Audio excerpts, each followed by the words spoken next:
Hello అండి. ఇప్పుడు మీరు ఉన్న ప్లేస్‌లో ఉన్నారు. అయితే మీకంటూ ఒక డే ఇచ్చామనుకోండి. మీరెక్కడికన్నా వెళ్ళొచ్చు. అక్కడ లిమిట్ ఏం లేదు. మీరేమైనా తినొచ్చు. ఇక్కడ నుండి ఇంకొక ప్లేస్‌కి కూడా ట్రావెల్ చేయొచ్చు. అంటే జస్ట్ ఇమాజినేషన్ అనమాట. మీరేం చేస్తారు? మీకంటూ కంప్లీట్‌గా ఒక డే ఇస్తే పొద్దున్నే ఎక్కడుంటారు? పొద్దున్నే ఏం తింటారు? ఎవరితో టైమ్ స్పెండ్ చేస్తారు? మధ్యాహ్నం లంచ్ ఎక్కడ చేస్తారు? మీకిష్టమైన ఫుడ్ ఏంటి? ఈవినింగ్ టైమ్‌లో మీరెక్కడికెళ్తారు? మీ టైమ్‌ని ఎలా స్పెండ్ చేస్తారు? అలాగే నైట్ డిన్నర్‌కి ఏం చేస్తారు? ఎవరితో డిన్నర్ చేస్తారు?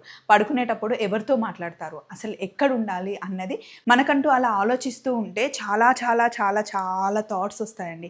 అలా ఊహిస్తూ ఉంటేనే ఆ డే ఇలా ఉంటే బావుండు, వెంటనే అది జరిగిపోతే బావుండు అని చాలా బాగా అనిపిస్తుంది.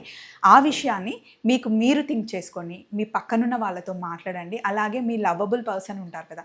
మీ హస్బెండ్ అయినా అవ్వచ్చు, మీ వైఫ్ అయినా అవ్వచ్చు, మీ ఫ్రెండ్ అయినా అవ్వచ్చు, లేదా చాలా క్లోజ్‌గా ఉన్న ఎవరితో అయినా డిస్కస్ చేసి నువ్వేం చేస్తావు? నేనైతే ఇది చేస్తాను అని మాట్లాడుకోవడానికి 10-15 మినిట్స్ చాలా బావుంటుంది.